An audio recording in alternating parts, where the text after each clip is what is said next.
It is time for yet another everyday carry update.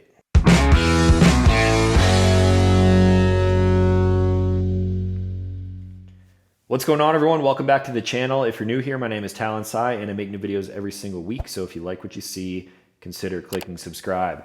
We are continuing on. We've made it over 6 months now of changing my everyday carry setup every single month. And to be honest with you, it's becoming a lot. It's kind of hard to find new items all the time. I got a few things that are sent in for me to test out, but I feel like things are running a little low. So I have a plan for next month to kind of change up the whole EDC thing and freshen things up a little bit. So stay tuned for that video. But for now, I'm a little late to the party, but this is what has been in my pockets for the previous 30 days. Starting with the things that of course never change, my iPhone 15 with a pop socket on the back. This might change next month. September is when they are going to be releasing the new iPhones, and this thing, I've said before and I'll say it again, it's on its last leg, so I will probably be updating my phone here in a little bit. And then for the keys, typically my keys never change, but this month they kind of did. I'm not sure if I really talked about this all that much, but my Honda Acti key right here, I do not have this on a Talon Travax carabiner. Instead, I've been using this leather carabiner clip right here from Steadfast Leather Company. Steadfast Leather sent out a wallet that I tested like 3 or 4 months ago, and it's really high quality. I actually really enjoyed carrying that wallet, so I figured since this is like a old school truck, I would have a more old school with the leather and metal style carabiner with the clip on there. It's starting to get patinaed a little bit. I've actually been driving the Honda Acti quite often when I'm at home anyway, and of course I'm always on the road as of lately. So my Tacoma key, I've been in my Tacoma for like 2 or 3 weeks out of the past month, and something has finally changed here. Still rocking the Travax carabiner, and this is a like blackish version. I have a regular like silver version for my Tundra, but between my Tundra key, my Tacoma key, and my GR Corolla key, they all look almost identical. The Tundra and the Tacoma are the exact same key. The GR has a little bit of a GR badge on the back, but I figured I could switch things up with a new key fob. So right here is a product coming from AJT Design, and my friends at Yoda Expeditions actually sent this out. Yoda Expeditions is a company that started based off of another company. If you guys have been watching my videos for a very long time, Raysang might ring a bell for you. Raysang basically broke off and started an overland style company, and they have a lot of cool products for basically upfitting your truck. If you're on the East Coast, specifically the Pennsylvania area, that would be a good shop to look at for any kind of overlanding truck needs, obviously mainly Toyotas. So for the Tacoma, I have this new key, which is in Solar Octane, which is kind of like a new orange to unlock with all the other oranges that I use on my vehicles. Switching the key fob over was really easy. You just simply put the brains of the unit in. They give you different buttons depending on what type of buttons that you have on your key. You still have the manual key, which kind of tucks in the side there, valet key, whatever you want to call it, and that thing locks into place. So you can move your key over to a brand new fob like this in just about 5 minutes. Screws together and it looks good. I actually have a white version of this for my Tundra. However, I don't have my Tundra right now.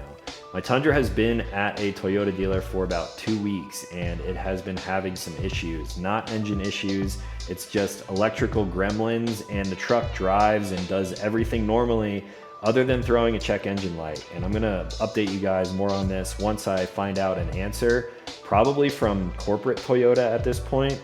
They need to bring in an engineer and see what is going on with the truck, but we've been troubleshooting for the past like 2 weeks now, and I'm gonna bring you guys an update on that and everything else with the truck as soon as I get it back. We're only like a week away from Overland Expo, and that truck will be there, so I need to get it back soon. Fingers crossed. Hope the Tundra's okay. It's fine, it's just annoying to have lights and things flashing at you while you drive. So those are the keys, and now let's move on to my wallet. The most minimal wallet that I've probably ever carried. I'm actually gonna need to look this one up because I ordered it on Amazon. This is known as the, you ready for the Amazon title? Quick Draw Minimalist Wallet for Men and Women, Elastic Band Minimal, Credit Card Holder with Leather Tab, Business Card Holder, Money Clip Alternative, Black. Sold by Modern Carry. I decided to make things super freaking minimal here, and this is basically just like an elastic strap with a little leather pull tab on here so you can stretch it out, get your cards and money out of there. Right now I have my typical cards, like 6 cards in there, a little bit of cash that I just folded into thirds and put in the back. At the time, this thing cost me $9.99. It's like 10 bucks. Is that overkill for what it is? Maybe. He could just do this with rubber bands, but I've actually been enjoying this. It's been fine. It holds the cards tight and I can pull out whatever I need, pay for things, and slide it right back into place really quickly. So super minimal. You guys know I like minimal stuff a lot. So that has been my wallet, and we're gonna switch things up next month. I got something kind of drastically different than this, so stay tuned. Still rocking off the grid shorts because they hold a lot of extra gear with those 45 pockets on it. So in this pocket over here, the knife that I've been carrying has been a fixed blade again. So this guy right here is very similar to 2 other blades that I've shown on my channel before. This is the Overland, and this is a newer model, the XS. There are, I believe, 3 different sizes of this blade now, and this one falls right in the middle. You have the standard one, which I carried outside the waistband in sort of like a drop style sheath. And then the Sport, I believe, is the mini guy. And I wanted to show you guys all of these knives next to each other, but some of them are in my Tundra, which is at Toyota. So I can't make that comparison right now, but this one falls right in the middle, has a very sleek Kydex sheath with a drain hole in the bottom of it. And there's an ulti clip on here. So I clip this thing in my 45 pocket on the off the grid shorts, and this thing has been solid. One of the really cool design features of both the Kydex sheath and the knife itself is that these things are CNC machined. I actually was able to visit TJ Schwartz one of the last times that I was in Idaho, and you can tell there's CNC machining on these orange G10 handles. One of the ideas behind this knife design is that it's going to be good for food prep because the handle sits a little bit higher than the blade, or I could say the blade sits a little bit lower than the handle. So this is gonna be good for chopping and food prep, things like that. There's a black Cerakote on this blade, and it matches all of my other Schwartz design knives really well.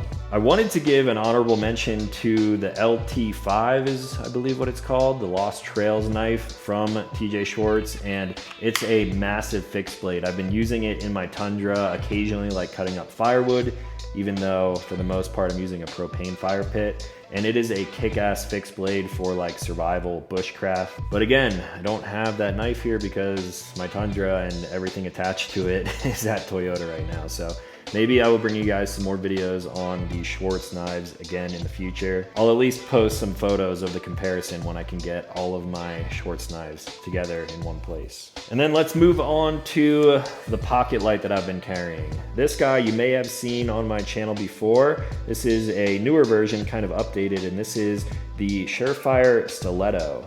Surefire, of course, makes amazing lights. It's probably my go-to weapon light for weapon-mounted stuff, but for handheld stuff, this has more of a tactical aspect to it because they do have the push tail cap on here, and there are a lot of different versions of this light. It's USB-C chargeable. It has a standard button here, so it has a high, medium, and a low mode. It has a programmable button too, which I don't really use. And this one just has a single emitter in there. This light is great. The reason I chose this is because it's polymer, so it's a little bit lighter. You can actually still clip it to a hat, and it's not going to completely weigh down whatever cap you're wearing. But Surefire also sent out some other things for me to test, a new version of the Stiletto Pro and the Stiletto Pro 2. I opted for the OG just because it is one of the lightest, but you can see from the Pro to the Pro 2, they added 2 diodes on here, and this thing, of course, is going to be the brightest. All of the buttons still work the same. The pocket clip on both of these is reversible. It is not reversible on the standard Stiletto, but I like it with the light in the upward position anyway. These things are absolute tanks, and they have some crazy, crazy outputs on them. The Pro over here, I believe, will output, I think it's 1,000 lumens, and then the Pro 2, this has even more, maybe like 1,500, I don't remember off the top of my head. They also have strobe mode if you double press on them, and these lights are great. If you're looking for a light that's gonna last you a long time and you like the kind of slim, double stack form factor on here, then Surefire might be one that you guys want to look at in the future. You could probably scroll back through some old videos and find my thoughts on the stiletto a little bit more in depth, if that's what you're into. But yeah, I appreciate Surefire for sending these out, and they make great lights. I talk about it all the time. Now, speaking of Surefire lights, the carry piece, the Bluetooth hole puncher for the month. Typically, this doesn't change. I'm carrying my TS43X. However, since I spent a lot of time in my truck this month, that's when I typically change to its bigger brother right here, the TS19. I feel like this doesn't really need much introduction on here. Nothing on this has really changed, but it's my custom slide milling package with the custom stippling, the undercut trigger guard, the shooter ledge and everything. And I of course have a Surefire X300 on here. This one generally rides with me when I'm in my vehicle a lot.